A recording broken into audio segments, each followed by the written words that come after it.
Hey everyone, I'm Coach Arlen Bento Jr. Welcome to the Shoot Par Now Golf Show. Here tonight with my main man, James Stemmer. Here to cover some exciting stuff from the PGA Tour FedEx Cup Championship. We're going to talk a little bit about some junior golf programs and things that we're running here in Florida.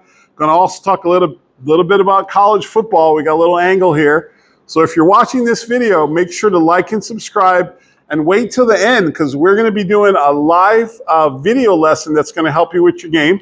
And before we get to that, I want to thank our sponsor. This is called Divot board. If you're looking for a way to improve your golf game and want something really simple to show you how you're making contact and where you are in your swing, this board will do it. As you hit shots, it'll give you a little pattern, and that pattern kind of shows you like where the club is, right? And what you want to do is you want to learn how to hit the ball and then take a forward divot. If you don't do that well, you're never going to be a really good ball striker. So this product really helps you, teach you how to find the ball and make a forward divot. It's either going to help you or crush you. Oh, a lot of people are crushed in the beginning, right? Because they can't do it. And of course, you know, Coach Bento helps you with your swing and teaches you how to shift and turn, do what you got to do. But if you can learn to do that, you're going to become a much better ball striker. So there's a link in the description. So check it out. There's a code in there. So anyway, Divot board. Thank you, Divot board. So pretty exciting finals for the end of the year. I like the they went back to they went to a format that created everybody pretty much starts even. Yeah, in the final event. I really like that. You don't see. No other sports handicaps the guys that. No, that was bad. You don't have the team with the best record in the Super Bowl giving up, starting 7 points ahead of the team they're playing. You don't get an extra win before you even start your series in basketball. You tee it up, anything of that. You play good, you win. We're going to play, and if you're better than me, then you're better than me. And sure enough, and we just talked about it last week, Tommy Fleetwood wins the Tour Championship and the FedEx Cup, and $10 million. $10 million. And it's his first win on this side of the pond. Tour. 164 starts. Yeah. The guy had 164 starts and hadn't won. 30-some top 10. And we've been covering this, right, every week because he was so close. He collapsed a few weeks back. Right, and we talked, and he played good last week. He played good. He played well. Last week he had a chance. I mean, gosh, he was 18 under, right? And he held on. I mean, he didn't crumble. Yeah. We were talking earlier before we started. He always had this issue of like missing left, kind of because he's kind of an underneath, kind of a draw player. That's his shot, which most guys don't play draw really. They all play kind of fade. But even on that last hole, I could see. I felt like there was some tension there, and he kind of hit a little chunky lefty. And luckily, he had at the time I think it was a 3-shot lead. Or 2 or 3, but he played great, and kudos to him. But like Jimmy was saying, it was last year, right? They handicapped it. So if you were like number one, you started off with a 10-shot lead. So it was designed for you to win. Yeah. Because they wanted to reward you for playing well throughout the FedEx Cup. Yeah. But this year they changed it, and it was like every week it started off fresh, right? Yeah. And so I thought it was way better. And I think we were talking. Scottie Scheffler was one of the proponents of getting that new format in, right? Yes. Now, I mean, looking at it now, he probably would have won by a lot if he had a 10-shot lead going into it. Well, yeah, I mean, it would have been over, the second point guy and the third point. It would have been it was a ladder. Yeah. But still, yeah, he probably would have started the week, 4 or 5 shots ahead of Tommy instead of even with him. Yeah, I don't think that. I think that was nuts. I think this is a much better way. Yeah, and I like the idea that it's not. You don't have 2 champions at the end of the Tour Championship either. You used to be when they first started this, everybody accumulated points. And you had a guy winning the Tour Championship and a guy that finished 7th, but he had the most points all year long, so he got the FedEx Cup. Well, it's kind of an anticlimactic. It is. It's like, oh, joy. The guy finished 7th and he's getting a bigger trophy than me. Yeah, what's going on? This felt like a major.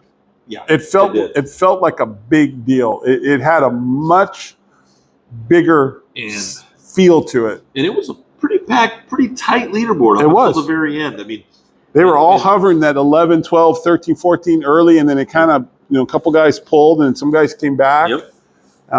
So I thought, Scottie Scheffler, he was right there. Yeah. Up until the water hole. Hit some loose shots that I haven't seen from him in a long time. He started off loose. Got an unlucky bounce on the first hole. Yeah. He Cost him. sniped his first one left. It took a bounce, and then when it hit, instead of taking another bounce, it went underneath, right? Just kicked dead left, and somehow went underneath a chain link fence with the.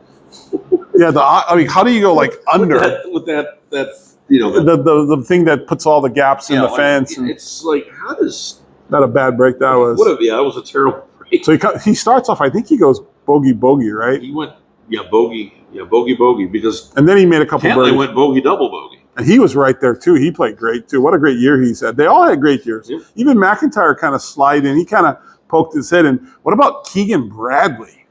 I thought he might win this thing. Man, Friday, he was hot. On Saturday, we were sitting there watching it at the shop, and I said, watch him win this thing. Then what do you do? Right. How do you not play in the Ryder Cup? You have to play in the Ryder Cup. I still don't understand how he can't play for Team USA with that great of a showing.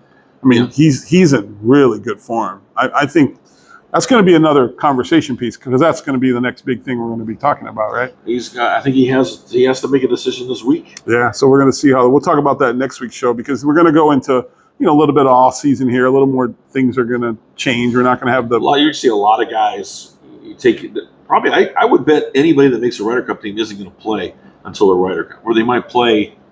A week or just play practice a week. Just to get warm. Just to get warmed up because you think about it. I mean, Scheffler's got to be worn out by now. Oh, he's played all those weeks in a row. Yeah, he needs a break. Takes a toll on you.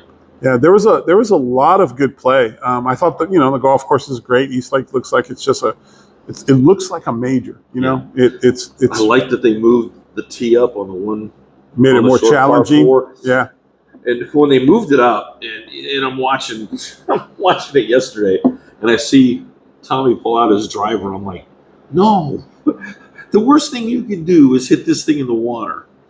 And he didn't hit it in the water, but he hit it so far right, he needed help out of a hospitality tent. That's why he was so far right on that one, because he just blocked it. But I didn't see the tee shot. I saw the recovery. It hit like a little hybrid or hit that 7-wood you carry.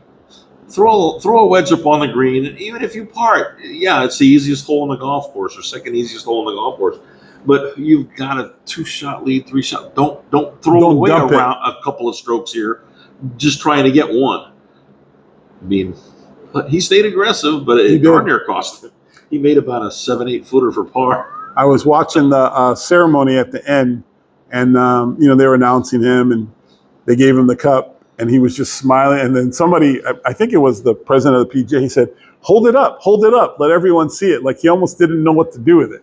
He's kind of standing there going, and the guy, you can hear in the background if you watch some of the clips, like, hold it up. He looks, he goes, oh, Oh, yeah. And I was thinking, and then did you see, I got a little, he did a thank you video. I don't know what it came on Instagram or something. I haven't seen that. And it was him thanking everybody.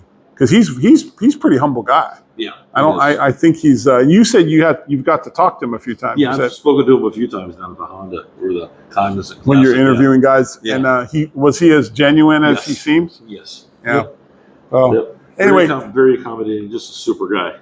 So the question now is right. So, is this the impetus for him going to the next level? Could be, because that first win. All you got to do is pop that cherry. Break that ice. Break the seal on it. Yeah, and then the ice. Yeah. And that thing will start turning over and go quick, right? So I think for him, this is going to be like a big deal, and I think it's going to give him a lot of confidence. And when we talk about Ryder Cup, I go, there's some good guys on that European side. It's going to be a lot of fun watching. Yeah, and we're not going to, obviously some of the guys that are playing page. So the other tour guys won't be part of this, right? So, but there's some hot guys out there. So I think the Ryder Cup team will be strong. You know what? I got a prediction. You want to hear my prediction? Well, let's hear. This is mark the tape. Yeah, mark the tape. Time stamp. This is the first Ryder Cup since the Live Tour started, right? Correct. So this is the first time that there's probably, what do we say? So the 6 or 8 main guys that all went to live, right? That probably would have been Ryder Cup contention guys, right? Yeah. You would think, most of them, right? But I always felt like those guys really didn't want to be in the Ryder Cup. Like, I mean, they want to be in the Ryder Cup, but like, how jacked up were they to play it? Like, the whole thing with Europe has always been, in theory, done really well in the Ryder Cup because it seems like they want to win the Ryder Cup. Oh, yeah. And our guys just look like, because I read a lot of articles about, how they had to like fly them out there and the jets they use and the food and where they stayed, and they all wanted it to be like, because when they travel on tour, it's pretty posh, right? Oh, yeah. And they were complaining about all the stuff, right? And so the PGA had to do all this stuff to kind of appease them, And I was thinking to myself, I don't think the Europeans are doing that. I think they're fired up to be there. I think they want to win. I think they want to show the world and their country that how good they are, And I got a feeling that this Ryder Cup team, because it's going to be some guys that aren't like household names per se. Yeah. Not that many major winners and not that like we would call dominant players, but mark my words, I got a feeling they're going to put up a big fight. I don't think it's a caliber thing. I mean, there's no way like a Ben Griffin or any of the guys that won events, right? Yeah. American guys, What's the guy from California that just won the PGA? He didn't really do well in the Ryder Cup. I can't remember Spawn. Yeah, JJ Spawn. But, I don't know where he's at in the Ryder Cup. Is he an auto? Got to be close. He's got to be close. I mean, he almost won the Players and he won the U.S. Open, so he's got to be. His points got to be in, right? I would say he's got to be in top six. What I'm saying is that kind of guy, right, who's never been. I mean, he's going to be fired up. It's kind of like watching, the Dream Team in basketball was great because they wanted to show the world, but after that, it was kind of like, Like they're not that fired up, to go. How fired up do you get when you beat everybody by 30 points? Yeah, but now the world isn't like that, and golf's like that anymore too, right? But I just think, mark my words, I think the U.S. is going to shock the world on the Ryder Cup. I think they're gonna have a very, very good team. I just got a feeling, and I think Keegan Bradley, even though he's kind of like got a lot of young, a lot of hungry guys. Yeah, I think hunger is a big thing. We talk about it all the time. It's just really tough for these guys once they establish, their wealth and their careers. And it's not like I gotta go play. I gotta go play, but I really want to go play on this event, and because I want to get ready for this major. Yeah. Versus like the guys that are out there, like a JJ Spawn or like these guys that are grinding out there to win. Now, will it change for a JJ Spawn after? Can he like put himself in contention and have the grind to keep going at it? Like what is it? Because he's set for life now. He's always going to be major winner, and he's always going to be whatever, right? So I don't know. It's curious to see. So I'm picking Team USA is going to have a very strong showing in the Ryder Cup. So see if I'm wrong or not. But that was see who we pick. When they first came out FedEx Cup, it was kind of like, I don't know, maybe I didn't get it, but now I enjoyed it. I thought it was great. I really liked how it kind of got to 70 and went to 50 and got to 30, and now it's like everybody like a dogfight, Yeah. I also like that they turned the course around, because it used to be the 9th hole was the 18th hole. Oh, I don't even remember that. I didn't want to watch that. Now, I hate a course that ends with a par 3. Oh, I see what you're getting. I just don't like the 18th hole being a par 3. Yep, I can see that. I can handle it being the 9th hole, but not the 18th hole. Not going to be a good thing. I think the 18th hole, especially if you got a match that's coming down to that 18th hole, you should have to hit more than one good shot. Yeah, that's true. And from a coach's perspective, nothing really jumped out at me in this event. Like, some events you kind of watch people make mistakes, or it was really a good event, and I thought everybody played well. And it's really cool to see those guys really doing well. Also, too, so that's the end of kind of like the season, right? And then now we got our off season, but it's still going to have events. There's still things to plan. A lot of stuff. It never stops. So we'll keep covering that. We'll start to talk about some other things. Month of September is coming up here. So those of you that follow me on Instagram or follow my shootparnow.com website, I just put up the schedule for September. September is the month where we kind of shift from summer to fall, even though it's still hot. But like you noticed this morning, the temperatures were down. Yeah. We were starting to see that move, right? So hopefully, low. It was around 80 instead of 80. No, it was 77 this morning, which is cool for us. Yeah. Not 84, but I put up all the new stuff. So we're doing a lot of still indoor stuff. We've got a Wednesday morning class. We moved to our after school juniors, and so we're just adding a few things. We won't be to a full schedule probably till October, November. We'll start running more, but it really gets busy. So if you haven't checked out Shoot Par Now, go check it out.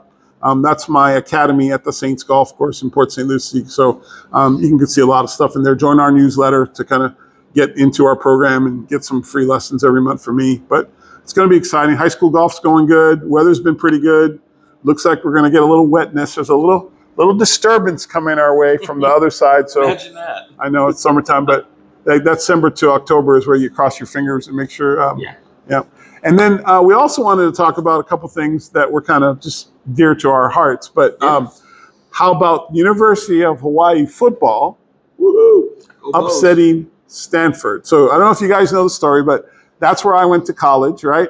And Jimmy, you've just been a fan for... I've been a fan since June Jones went there. Yeah. Be their head football coach.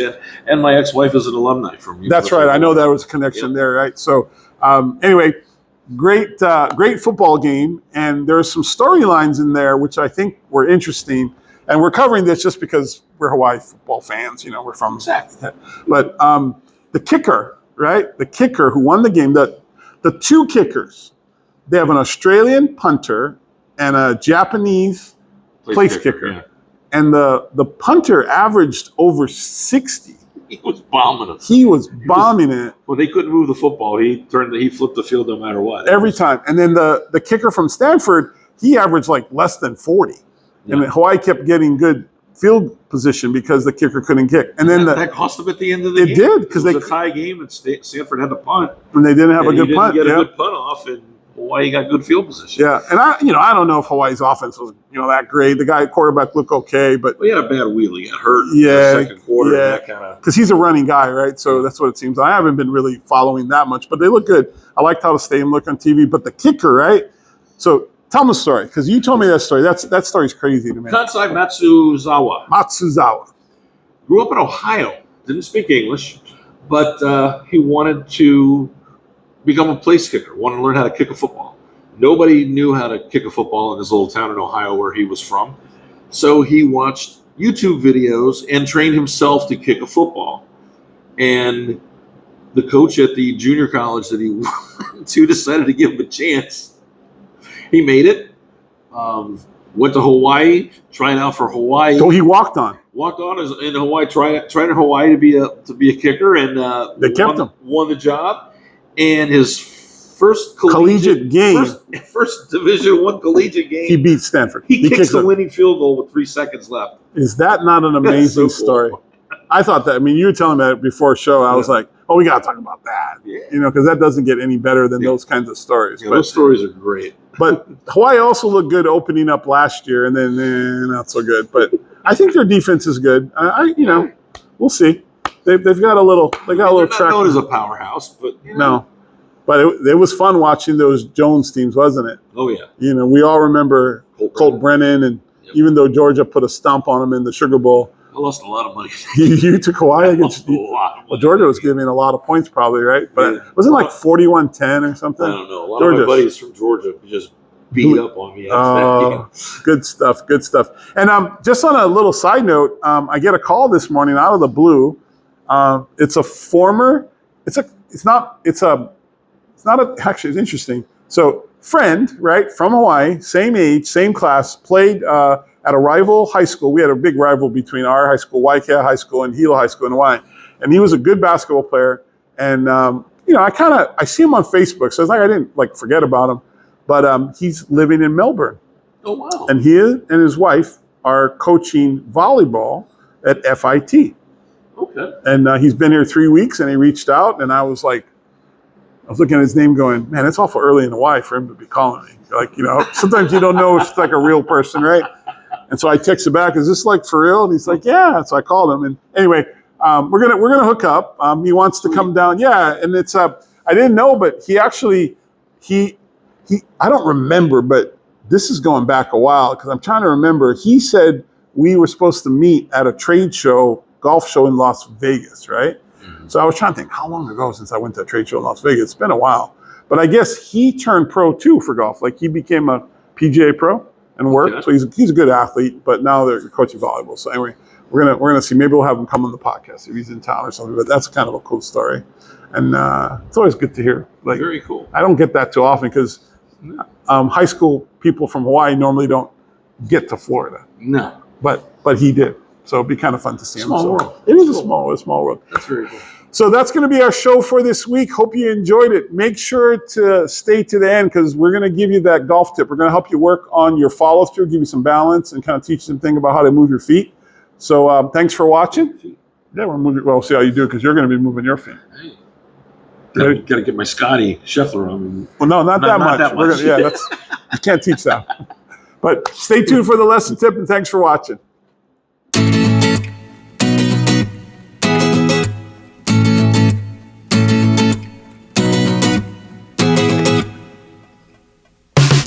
Hey everyone, it's Coach Arlen and Bento here to give you your lesson tip.